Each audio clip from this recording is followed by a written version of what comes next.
கடைசி ஓவர்ல என்ன நடக்க போகுது அப்படின்னு பார்க்குறவங்க எல்லாருடைய அந்த ஹார்ட் பீட்டையுமே பயங்கரமாக நம்ம ரோஹித் சர்மா எகிற விட்டு படபடபடக்க விட்டு ஒரு த்ரில்லரான திக் திக் ஆட்டத்தை செகண்ட் ஓடிஐ மேட்ச் தற்போது நம்ம ரோஹித் சர்மா ஆஸ்திரேலியா அணிக்கு எதிராக இன்னைக்கு அவரு விளையாண்டிருக்காரு.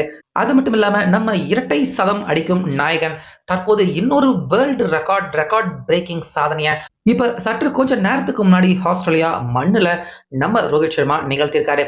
இதன் காரணமா செகண்ட் ஓடிஐ மேட்ச் ஆஸ்திரேலியா அணிக்கு எதிராக நம்ம இந்திய அணி கொடூரமான ஒரு கம்பேக், கொடூரமான ஒரு பெர்ஃபார்மன்ஸை வெளிப்படுத்தி இதுவரை உலகம் பார்க்காத ஒரு வித்தியாசமான ஓடிஐ மேட்சை ஆஸ்திரேலியா அணிக்கு எதிராக நம்ம இந்தியா விளையாண்டு முடிச்சிருக்காங்க.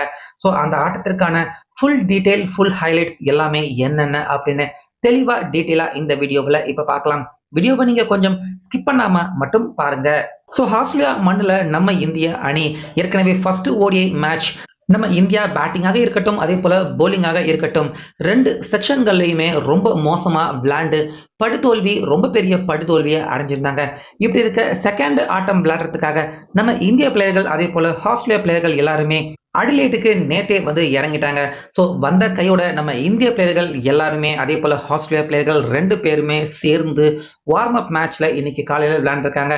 ஸோ இந்த மேட்ச்ல தான் தற்போது நான் யார் தெரியுமாடா அப்படிங்கிற மாதிரி நம்ம ரோஹித் சர்மா கொடூரமான பர்ஃபார்மன்ஸை வெளிப்படுத்தியிருக்காரு. ஸோ இந்த ஆட்டத்துல டாஸ் ஜெயிச்ச நம்ம கில் பார்த்தீங்கன்னா ஃபர்ஸ்ட் நாங்களே பேட்டிங் பண்ணிக்கிறோம் அப்படிங்கிற முடிவை எடுத்தாரு. இப்படி இருக்க கில், ரோஹித் சர்மா 2 பேருமே சிறப்பான ஒரு நல்ல துவக்கத்தை இந்திய அணிக்கு கொடுத்தாங்க. முக்கியமா பிரஷரை உணர்ந்த ரோஹித் சர்மா இந்த மேட்ச்ல ஒரு பிக் ஸ்கோர் எடுத்தே ஆகணும், அப்பதான் இது சரியான வார்ம் அப் மேட்சாக இருக்கும் அப்படின்னு ஆரம்பத்துல இருந்து ரொம்ப ரெஸ்பான்சிபிளா பொறுப்பாக ரோஹித் சர்மா விளையாண்டாரு. அதே போலதான் கில், அவரும் நிதானமாக தான் விளையாண்டாரு. ஆனாலுமே 30 பந்து ஃபேஸ் பண்ணி 15வது ரன்ல கில் அவர் மோசமா ஸ்டம்ப் அவுட், அதாவது போல்டு ஆகி அவுட் ஆயிட்டாரு. அதுக்கப்புறமா உள்ள வந்த நம்ம விராட் கோலி, ரோஹித் சர்மா அவர் கூட சேர்ந்து சிறப்பான நல்ல பார்ட்னர்ஷிப்பை 2 பேருமே போட்டாங்க. அது வரைக்கும் பொறுமையா விளையாண்டுட்டு இருந்த ரோஹித் சர்மா திடீர்னு பாத்தீங்கன்னா ஒரு ஓவர்ல 4 சிக்ஸர் அப்படின்னு அடிச்சு கொஞ்சம் வேகமா அவருடைய அரை சதத்தை ரோஹித் சர்மா கம்ப்ளீட் பண்ணாரு.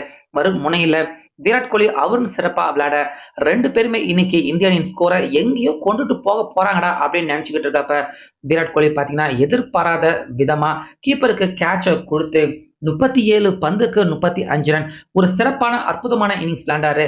50 அடிச்சிருந்தா நல்லா இருந்திருக்கும். ஆனாலுமே 35 ரன்லயே விராட் கோலி அவுட் ஆனாரு. ஆனாலுமே 50 அடிச்ச ரோஹித் சர்மா தொடர்ந்து ஸ்ட்ராங்கா அவருடைய பேட்டிங்ல, அதாவது அவர் பேட்டிங் வைக்கிறதாக இருக்கட்டும், டிஃபென்ஸ் வைக்கிறதாக இருக்கட்டும், எல்லாத்துலயுமே ரொம்ப கரெக்டா எங்கேயுமே மிஸ் பண்ணாம அற்புதமா விளையாண்டு ரோஹித் சர்மா கொஞ்சம் கொஞ்சமா அவருடைய ஸ்கோரை நகர்த்தி கொண்டு போனாரு. அடுத்ததா உள்ள வந்த ஸ்ரேஷ் ஐயர், அவருடைய பங்குக்கு ஸ்ரேஷ் ஐயர் அவரும் சிறப்பா தான் விளையாண்டாரு. 32 பந்துகள் விளையாண்டு 27 ரன். தொடர்ந்து ரோஹித் சர்மா அவர் சிறப்பா விளையாடுறதுக்கு ஒரு சின்ன கான்ட்ரிபியூஷனை ஸ்ரேஷ் ஐயர் அவரும் ஒரு சின்ன பார்ட்னர்ஷிப் போட்டு கொடுத்துட்டு 27 ரன்னுக்கு அவுட் ஆனாரு. ஸோ இப்படி இருக்க அப்பதான் பாத்தீங்கன்னா ரோஹித் சர்மா அவர் மெதுவா செஞ்சுரி நோக்கி போயிட்டு இருக்கப்ப கரெக்டா அந்த நேரத்துல உள்ள வந்த KL ராகுல் 2 பேருமே செம்மையா விளையாண்டாங்க. ஆஸ்திரேலியா அணியின் போலர்கள் எல்லாருமே மிரண்டு போயிட்டாங்க. ரோஹித் சர்மா ரொம்ப சூப்பரா விளையாண்டு KL ராகுல் அவர் கூட நடந்த அந்த பார்ட்னர்ஷிப் அப்ப ரோஹித் சர்மா அவருடைய செஞ்சுரியை கம்ப்ளீட் பண்ணாரு. அதே போல மறு முனையில ஆரம்பத்துல இருந்து ஒரு நல்ல பார்ட்னர்ஷிப் கிடைக்காம இருந்த ரோஹித் சர்மா அவருக்கு 50 அடிக்கிற வரைக்கும் KL ராகுல் ஒரு நல்ல பேட்டிங், நல்ல ஒரு பார்ட்னர்ஷிப் ரோஹித் சர்மா அவருக்கு சிறப்பா கொடுத்தாரு KL ராகுல். ஆனா பால் தான் கொஞ்சம் அதிகமா விளையாண்டுட்டாரு. 75 பந்து விளையாண்ட KL ராகுல் 51 ரன் எடுத்திருந்தப்ப கிளீன் போல்டு ஆகி KL ராகுல் அவரும் அவுட் ஆயிட்டாரு. ஸோ அப்ப கரெக்டா பாத்தீங்கன்னா கிட்டத்தட்ட 32 ஓவர்ல நம்ம இந்தியா விளையாண்டுகிட்டு இருக்காங்க. ரோஹித் சர்மா செஞ்சுரி அடிச்சு அதுக்கு மேல ரன் எடுத்து போயிட்டு இருக்காரு. அப்ப உள்ள வந்த அக்ஷர் பட்டேல், ரோஹித் சர்மா அவர் அதிக ஸ்கோர் எடுக்கணும் அப்படின்னு அவருக்கு நல்ல பார்ட்னர்ஷிப் கொடுத்தாரு. ஸோ அந்த நேரத்துல ரோஹித் சர்மா பாத்தீங்கன்னா கொஞ்சம் கொஞ்சமா நகர்ந்து கரெக்டா 40வது ஓவர் நடந்துகிட்டு இருக்கப்ப 150வது ரன்னையும் ரோஹித் சர்மா கடந்தாரு. அக்ஷர் பட்டேல் அவருடைய பங்குக்கு 38 பந்து தான் விளையாண்டாரு. ஆனா 40 ரன்கள் அக்ஷர் பட்டேல் எடுத்து அவரும் பாத்தீங்கன்னா ஒரு தேவையில்லாத மிஸ் அண்டர்ஸ்டாண்டிங் மாதிரி ஆயிடுச்சு ரோஹித் சர்மா அக்ஷர் 2 பேருக்கும் இடையே. இதனால அக்ஷர் பட்டேல் அவருடைய விக்கெட்டை அதை சாக்ரிஃபைஸ் பண்ணி ரோஹித் சர்மா அவரை காப்பாற்றி அக்ஷர் பட்டேல் அவர் ரன் அவுட் ஆகி வெளியேறினாரு. ஸோ அந்த நேரத்துல தான் பார்த்தீங்கன்னா, நம்ம தமிழக பிளேயர் வாஷிங்டன் சுந்தர் வராரு. கடைசி 10 ஓவர் இருக்கு. 150 ரன் அடிச்சிருக்கார் ரோஹித் சர்மா. டபுள் 100 அடிப்பாரா, அடிக்க மாட்டாரா அப்படிங்கிற எதிர்பார்ப்பு தான் அப்ப எல்லாருக்குமே ஏற்பட ஆரம்பிச்சது. ஸோ அந்த நேரத்துல ரோஹித் சர்மா தடால் புடால்னு பார்த்தீங்கன்னா, ஒரு 3 ஓவர் 3 1/2 ஓவர் தான் இருக்கும். இனிமேல் நம்ம பந்த வீணாக்க கூடாது அப்படின்னு ரோஹித் சர்மா 40 ஓவராவது ஓவர் ஃபுல்லா விளையாண்டு அந்த ஓவர்ல 20 ரன் எடுத்திருந்தாரு ரோஹித் சர்மா. அதுக்கு அடுத்த ஓவரே பார்த்தீங்கன்னா, வாஷிங்டன் சுந்தர் சிங்கிள் எடுத்து குடுக்க அந்த ஓவர்லயும் ரோஹித் சர்மா 18 ரன்கள் எடுத்தாரு. மீண்டும் அடுத்த ஓவரும் மீண்டும் சுந்தர் அவரு சிங்கிள் எடுத்து கொடுக்க அந்த ஓவர்ல ஒரு 15 ரன். ஸோ ஆக மொத்தம் இந்த 3 ஓவர் 43 ஓவர் முடியறதுக்குள்ளேயே ரோஹித் சர்மா ரொம்ப வேகமா அவருடைய டபுள் 100 ஆஸ்திரேலியா அணிக்கு எதிராக மீண்டும் பதிவு பண்றாரு. அதாவது 150ல இருந்து 200 ரன்னுக்கு வெறும் 3 ஓவருக்குள்ளேயே ரொம்ப வேகமா அடிச்சு ரோஹித் சர்மா டபுள் 100 சக்சஸ்ஃபுல்லா அவர் ஆஸ்திரேலியா அணிக்கு எதிராக மீண்டும் ஒரு முறை கம்ப்ளீட் பண்ணியிருந்தாரு. இதனால நம்ம இந்திய அணியின் ஸ்கோர் பார்த்தீங்கன்னா, ரொம்ப வேகமா 400 ரன்ன நெருக்கி போயிட்டு இருந்தது. ஸோ அந்த நேரத்துல எல்லாம் ரோஹித் சர்மா பார்த்தீங்கன்னா, ஓரளவுக்கு அவர் பயங்கரமாகவே டயர்ட் ஆகி போயிட்டாரு. ஆனாலுமே விடாம தொடர்ந்து அதிரடியா விளையாடுறத மட்டும் ரோஹித் சர்மா நிப்பாட்டவே இல்ல. தொடர்ந்து T20 ஃபார்மேட்ல அதிரடியா விளையாண்ட ரோஹித் சர்மா கரெக்டா 47வது ஓவர் வர்றப்ப அந்த ஓவர் நடந்துகிட்டு இருக்கப்ப அவருடைய 250 ரன்ன ஆஸ்திரேலியா அணிக்கு தான் ரோஹித் சர்மா அவர் கடக்குறாரு. ஸோ அதுக்கப்புறமா 48வது ஓவர் திடீர்னு பார்த்தீங்கன்னா வாஷிங்டன் சுந்தர் ஃபுல்லா அந்த ஓவர் ஃபுல்லா அவராகவே விளையாண்டு 18 ரன்கள் அடிச்சு கொடுத்தாரு. இதனால ரோஹித் சர்மா 251 ரன்லயே நிக்கிறாரு. கடைசி 2 ஓவர் தான் இருக்கு.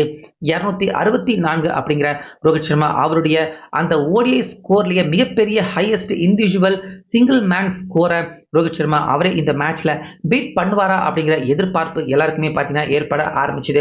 ஸோ ரோஹித் சர்மா கடைசி 2 ஓவர் கையில இருக்கு.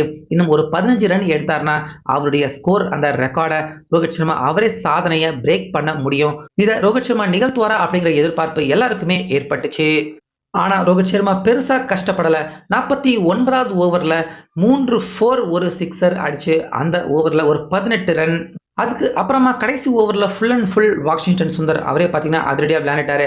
ஆனா கடைசி ஓவர்ல ஒரு சிங்கிள் ரோஹித் சர்மா அவர் எடுக்க கடைசியா ரோஹித் சர்மா கடைசி வரைக்கும் நாட் அவுட் ஆகாம இருந்து 272 ரன்கள் ரோஹித் சர்மா ஒத்த ஆளா ஆஸ்திரேலியா அணிக்கு எதிராக இந்த மிகப்பெரிய ஸ்கோரை ரோஹித் சர்மா அவர் எடுத்திருந்தாரு.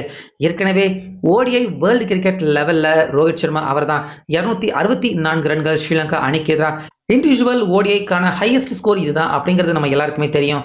ஆனா இது வார்ம் அப் மேட்சாக இருந்தாலும் ஆஸ்திரேலியா அணிக்கு எதிராக ஏற்கனவே 2 முறை டபுள் 100 அடிச்சிருக்க ரோஹித் சர்மா 3வது முறையா இன்னைக்கு ஆஸ்திரேலியா அணிக்கு எதிராக டபுள் 100 கம்ப்ளீட் பண்ணியிருக்காரு. ஸோ அதோடு மட்டும் கிடையாது, அவருடைய அந்த முன்னாள் சாதனை 264 அந்த ரன்னையுமே ஆஸ்திரேலியா அணிக்கு எதிராக பீட் செஞ்சு 272 ரன்கள் ஆஸ்திரேலியா அணிக்கு எதிராக இன்னைக்கு ரோஹித் சர்மா அவர் எடுத்து முடிச்சிருக்காரு. இதனால ஓவராலா நம்ம இந்தியன் ஸ்கோர் பார்த்தீங்கன்னா எவ்வளவு 50 ஓவருக்கு எவ்வளவுன்னு பார்த்தீங்கன்னா 470 ரன்கள் ஆஸ்திரேலியா அணிக்கு எதிராக நம்ம இந்தியா ஓடிஐ மேட்ச்ல எடுத்திருக்காங்க.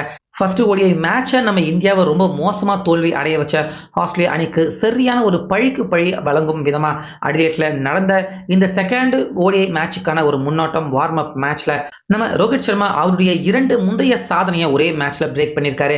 ஏற்கனவே டபுள் 100 2 வாட்டி அடிச்சிருந்தாலும் 3வது முறையா ஆஸ்திரேலியா அணிக்கு எதிராக டபுள் 100 அடிச்சிருக்காரு. இப்படி ஒரு சாதனை யாருமே ஆஸ்திரேலியா அணிக்கு எதிராக டபுள் 100 இப்படி வரிசையா அடிச்சு குவிச்சதே கிடையாது. அது மட்டும் இல்லாம ரோஹித் சர்மா அவருடைய 264 அந்த ஸ்கோரையே யாருமே நெருங்க முடியாம யாருமே பிரேக் பண்ண முடியாம இருக்கு.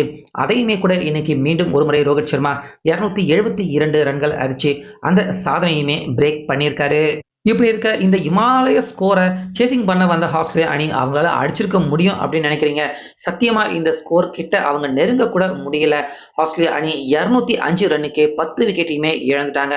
வெறும் 36 ஓவர் மட்டுமே பேட்டிங் பண்ணி எல்லா விக்கெட்டையும் இழந்து ரொம்ப மோசமா படுதோல்வி. சுமார் 270 ரன்கள் வித்தியாசத்துல ஒரு கேவலமான தோல்வியை ஆஸ்திரேலியா அணி இந்த மேட்ச்ல இந்தியாவுக்கு எதிராக அடைஞ்சிருக்காங்க. ஸோ நம்ம இந்தியா திரும்பவும் கம்பேக் வந்திருக்கிறது. முக்கியமா ரோஹித் சர்மா அவருடைய அந்த 200 ஃபார்ம் கொடூரமான கம்பேக்கு அவர் திரும்பி இருக்கிறது. நிச்சயமா செகண்ட் ஓடிஐ மேட்ச்ல நம்ம இந்தியாவுக்கு ரோஹித் அவருடைய இந்த கொடூரமான பேட்டிங் மிகப்பெரிய ஒரு தன்னம்பிக்கை நிச்சயமா செகண்ட் ஓடிஐ மேட்ச்ல நம்ம இந்தியாவுக்கு கொடுக்கும் அப்படிங்கிறதுல எந்த சந்தேகமும் இல்லை.